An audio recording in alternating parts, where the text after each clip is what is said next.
Nakatingin. Wow, scroll. Una sa mga balitang boxing, naging espesyal ang pagdating ni Boss Manny Pacquiao sa Chicago O'Hare International Airport matapos siyang salubungin ng mga foreign boxing fans na matiyag ang nag-abang para makita ang kanilang idolo. Pinagbigyan naman sila ni 8th Division World Champion dahil isa-isa niyang pinirmahan ang kanilang mga dalang memorabilia. Para sa mga mapapalad na fans, hindi lamang simpleng autograph ang kanilang nakuha, kundi isang alaala mula mismo sa isang boxing legend. Posible ring tumaas ang halaga ng mga pirmadong memorabilia habang lumilipas ang panahon, lalo na dahil sa pangalan at legacy ni Pacquiao sa mundo ng boxing. Samantala, ang iba naman ay masayang nagpa-picture kasama si Pacquiao. Sa ibang balita, muling umingay ang pangalan ni Amanda Serrano matapos niyang mapanatili ang kanyang WBA at WBO featherweight titles kontra kay Lucrecia Manzar ng Argentina via majority decision. Dahil dito, umabot na sa 50 ang kanyang career victories.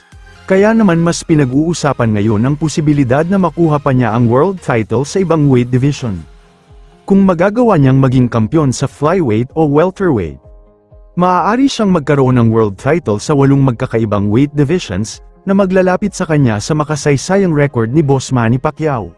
Meanwhile, nagpaabot naman ng pakikiramay si Cuadro Alas Casimero sa pamilya ng kanyang dating katunggali na si Zolane Tay-Tay. Dati silang nagharap sa loob ng boxing ring at dumaan sa matinding kompetisyon bilang magkaribal. Ngunit matapos ang kanilang mga laban, isang malungkot na mensahe naman ang ipinahayag ni Casimero para sa pamilya ng kanyang dating kalaban.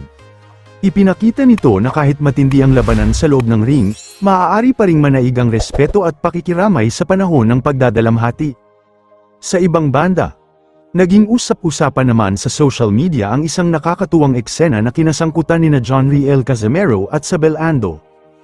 Nahuli umano ni Sabel si Casimero na tila lihim na napapatingin sa isang magandang dalaga. Kaya agad itong naging paksa ng biruan at komento ng mga netizen. Marami tuloy ang curious kung ano ang naging reaksyon ni Sabel sa naturang eksena at kung ano naman ang naging sagot ni Casimero. Nakatingin. Wow, scroll.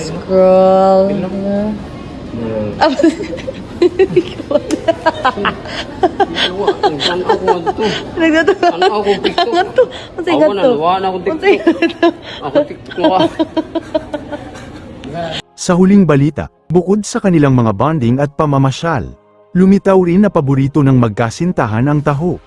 Kaya nang may mapadpad na nagtitinda ng taho sa loob ng 5-star hotel, hindi na nila pinalampas ang pagkakataon, agad silang bumili at nagpakabusog sa paborito nilang merienda, isang simpleng eksena pero talagang nakakatuwa para sa kanilang mga taga-subaybay. Yaw.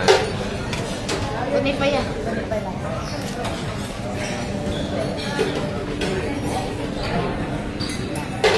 Ako na kagibay.